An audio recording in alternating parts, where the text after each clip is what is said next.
आज की कहानी एक ऐसे शेर की है जो एक डेजर्ट में रहता है और इसके इलाके के पास ही इंसान भी रहते हैं, जिससे इन्हें हर वक्त जान का खतरा बना ही रहता है।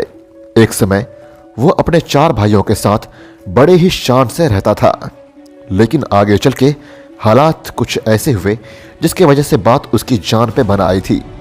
आखिरकार उसके साथ हुआ क्या था और उसके भाई कहाँ गए थे, जानेंगे उसकी पूरी कहानी इस वीडियो में। दरअसल ये एक नेशनल ज्योग्राफिक डॉक्यूमेंट्री है जिसका नाम है vanishing kings the desert lions of Namib, और आज मैं इसकी डिटेल्ड समरी आप लोगों को बताने जा रहा हूँ। बने रहिएगा वीडियो के अंत तक और मुझे इंस्टाग्राम पे फॉलो जरूर कीजिएगा, साथ ही चैनल को सब्सक्राइब करके बेल आइकन प्रेस करना मत भूलिएगा, क्योंकि आप देख रहे हैं facts from the amazing kingdom of animals. ये है स्केलेटन कोस्ट, बिल्कुल बंजर और तपती गर्मी से भरे इस रेगिस्तान में कुछ शेर भी रहते हैं, लेकिन ट्रॉफी हंटर्स और आसपास के गांव वालों की वजह से ये दिन ब दिन कम होते जा रहे हैं। इसी डेजर्ट में एक प्राइड भी रहता है जहां 5 लायन ब्रदर्स आपस में मिलजुल कर रहते हैं। इन सब की उम्र लगभग 2 सालों की हो चुकी है। इन 5 भाइयों का जन्म तब हुआ था जब इस डेजर्ट में बहुत कम लायंस ही बचे थे और इसीलिए साइंटिस्ट इन पर नजर बनाए हुए हैं। इन 5 की 3 मदर्स थी जो इन्हें बड़े प्यार से पाल पोस कर बड़ा कर रही थी। इनमें से एक लायन का नाम है ट्यूलामोर और इन 5 भाइयों को साथ में मस्किटियर्स कहा जाता है। 2 साल और बीत चुका था और ट्यूलामोर पता नहीं कैसे अपने भाइयों से अलग होकर डेजर्ट में कहीं खो गया था। उसे कुछ भी समझ नहीं आ रहा था कि वो यहाँ कब और कैसे आ गया था। अपने भाइयों के बिना इसे जिंदा रहने के लिए बहुत ज्यादा दिक्कत होने वाली थी, क्योंकि लायंस को अकेले शिकार करने में बहुत परेशानी आती है। यह एक साथ मिलकर शिकार पर धावा बोलते हैं और ऐसे ही उन्हें कामयाबी भी मिलती है।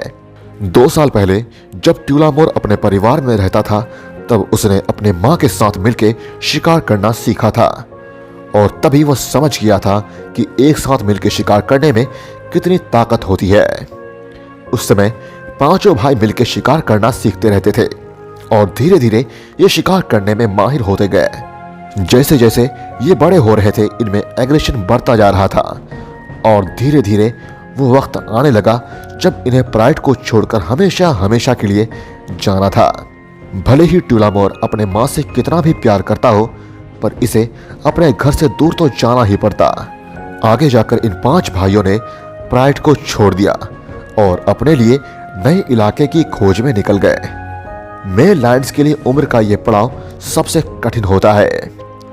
शिकार करने में नौसिखिए और अपने मदर्स का साथ ना मिलने पे इन्हें खाने पीने में बेहद दिक्कतें होती थी और ऐसे में इनमें आपस में ही लड़ाई होने का खतरा भी रहता है। ट्यूलामोर और उसके भाइयों को भी शुरुआत में काफी दिक्कतें आई, लेकिन समय बीतने के साथ साथ इनके लिए सब अच्छा होने लगा और ट्यूलामोर की अगुवाई में इन 5 भाइयों ने जिराफ का शिकार करना भी सीख लिया था। डेजर्ट में जिराफ का शिकार करना लायंस के लिए सबसे अच्छा है और ये उनकी भूख कई दिनों तक मिटा सकते हैं। अक्सर ही जब लायंस शिकार करते हैं तब दूसरे मुर्दाखोर जानवर जैसे कि हाइनास भी मांस खाने आ जाते हैं और लायंस की वजह से उनका भी पेट भरता है। 5 मस्किटियर्स के जाने के कुछ समय बाद ही उनके प्राइड में 4 नए कब्स का जन्म हुआ। इस बार ये सारे कब्स फीमेल थी, यानी कि अब वो जीवन भर अपने मदर्स के साथ ही रहने वाली थी। प्राइड में ऐसा ही होता है, मेल लायंस प्राइड छोड़कर चले जाते हैं और फीमेल्स हमेशा वहीं रहती है। बहुत जल्द ही 5 भाइयों को अपना नया घर मिल जाता है। यहाँ पे मौजूद शेरनियां उन्हें बहुत जल्द एक्सेप्ट कर लेती है, क्योंकि उन्हें भी प्राइड में मेल्स की जरूरत थी। काफी कम उम्र में ही 5 भाइयों ने अपने लिए नया घर ढूंढ लिया था और अब यहाँ वो अपने वंश को आगे बढ़ा सकते थे। लेकिन 5 भाई जहाँ रह रहे थे वो इलाका इंसानी आबादी के बहुत करीब था और वहाँ इंसानों के साथ उनके पालतू जानवर भी रहा करते थे। ट्यूलामोर और उसके भाई इंसानों के खतरे को नहीं जानते हैं, क्योंकि बचपन में ये जहाँ रहते थे वो इंसानी आबादी से बहुत दूरी पर था और ये इस बात से अनजान थे कि इंसान उनकी जान भी ले सकते हैं। कभी कभी 5 भाई मिलकर मवेशियों का शिकार भी करते थे एक जानवर को मारना यानी इंसानों के कई महीनों की कमाई बर्बाद हो जाना, जिसे वो कभी भी सह नहीं सकते। और कुछ ही दिनों बाद इंसानों ने अपना बदला ले लिया। इंसानों ने 5 भाइयों पे हमला कर दिया और 5 में से एक मस्कीटियर इसमें मारा गया और बाकी मस्कीटियर्स को भी बहुत चोटें आई थी। इस घटना से 5 भाई इंसानों से होने वाले खतरे को जान चुके थे, लेकिन अब उनका एक भाई कभी भी उनके पास वापस नहीं आने वाला था। इसके बाद वो इंसानों से दूर अपने प्राइड में वापस चला जाता है। कुछ दिनों तक चारों भाई प्राइड के साथ ही रहे, लेकिन फिर कुछ दिनों के बाद वो सब वापस से उसी इलाके में जाने का फैसला करते हैं। लेकिन इस बार ट्यूलामोर वहां नहीं जाना चाहता था और उसने प्राइड के साथ ही रहने का फैसला कर लिया। फिलिप नाम के एक वाइल्ड लाइफ कंजर्वेशनिस्ट ने मस्कीटियर्स को रेडियो कॉलर पहनाया था, जिससे वो उन्हें ट्रेस कर सके। लेकिन कुछ दिनों के बाद ही 3 मस्कीटियर्स का सिग्नल इंसानी इलाके के पास जाकर रुक गया था। इंसानों ने 3 और भाइयों की जान ले ली थी और इसके बाद अपने भाइयों में केवल ट्यूलामोर ही जिंदा बचा था। कुछ दिनों बाद ट्यूलामोर को अपने भाइयों की बहुत याद आने लगी, जिसके बाद उसने उन्हें बहुत आवाजें लगाई। लेकिन उसे क्या पता था कि अब वो अपने भाइयों से दोबारा कभी नहीं मिल पाएगा।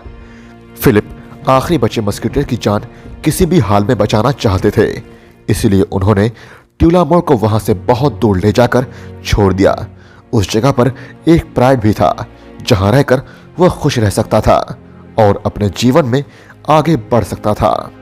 लेकिन ट्यूलामोर उस नई जगह में एक पल भी नहीं रहना चाहता था। वो तुरंत ही अपने पुराने घर की तरफ वापस से चला जाता है और फिर लगभग एक नामुमकिन सा सफर तय करके वो फिर से अपने घर पहुंच जाता है। जिसके बाद उसने अपने भाइयों को फिर से बुलाया, लेकिन उसे क्या पता कि उन्हें तो जहर देकर मार दिया गया था। इधर दूसरी तरफ ट्यूलामोर की मां की जान भी चली गई थी। उसके बच्चे उसे हर तरफ ढूंढ रहे थे, लेकिन उन्हें वो कहीं नहीं मिल रही थी।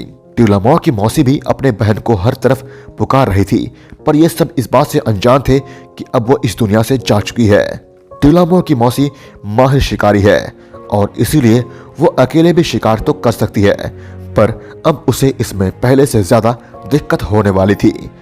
ट्यूलामोर को वापस अपने घर आए बहुत दिन हो गए थे और वो अभी भी अपने भाइयों को बुला रहा था, लेकिन कोई भी उसके कॉल्स का जवाब नहीं दे रहा था। पर तभी उसे एक जाना पहचाना चेहरा नजर आता है। उसे अपनी एक पार्टनर नजर आती है। ट्यूलामोर को देखकर वो बहुत ज्यादा खुश हो जाती है और ट्यूलामोर भी उसी के साथ चला जाता है। अब ट्यूलामोर यहाँ का अकेला राजा था और यहाँ के शेरों के भविष्य की जिम्मेदारी अब उसी की थी। ट्यूलामोर के पास अब उसके भाई तो नहीं थे, पर अब उसके पास एक परिवार था जहाँ वो खुश रह सकता था। वहीं दूसरी तरफ ट्यूलामोर की मौसी अपना शिकार अपनी बहन के कब्ज के साथ नहीं शेयर करना चाहती थी, लेकिन कब्ज बहुत भूखे थे और इसीलिए वो किसी तरह से भी कुछ खाना चाहते थे। शुरू में तो उनकी मौसी उन्हें मीट नहीं खाने दे रही थी, लेकिन फिर बाद में वो उन्हें मीट खाने देती है। ऐसे ही समय समय पर इन्हें शिकार मिलता रहा। ऐसे में ये मुमकिन है कि ये सरवाइव कर जाएंगी और आगे चलकर ये बहनें एक दल बना लेंगी और शिकार में भी माहिर हो जाएंगी। ट्यूलामोर को अभी भी अपने भाइयों की याद आती है, लेकिन अब वो खुश था। उसकी शेरनी माहिर शिकारी थी और उसे खाने की कमी कभी नहीं होने वाली थी। वो अब इस इलाके का इकलौता बादशाह है और यहाँ उसी की हुकूमत है। उसकी पार्टनर प्रेग्नेंट है और अब बहुत जल्दी ट्यूलामोर बाप बन जाएगा। ट्यूलामोर ने अपने जीवन में बहुत उतार चढ़ाव देखे थे। प्राइड को छोड़ने से लेकर अपने भाइयों को खोने तक इस सफर में उसने बहुत सी समस्याओं का सामना किया था, लेकिन अब यहाँ से शायद उसकी जिंदगी कुशल हो जाए। तो गाइज, ये थी एक डिटेल समरी इस शानदार डॉक्यूमेंट्री की। उम्मीद है आपको पसंद आई होगी। अगर आपको पसंद आई तो प्लीज़ लाइक ज़रूर कीजिएगा और कमेंट करना मत भूलिएगा। और अगर आप चाहते हैं कि मैं आपके टॉपिक पर वीडियो बनाऊं तो मुझे इंस्टाग्राम में DM ज़रूर कीजिएगा या फिर कमेंट सेक्शन में ज़रूर बताइएगा। जिस तरह से गुरदीप सिंह जी ने मुझे इंस्टाग्राम में मैसेज किया था इस टॉपिक पर वीडियो बनाने के लिए, आप भी कर सकते हैं। Thank you so much Gurdeep Singh ji और थैंक यू ऑल।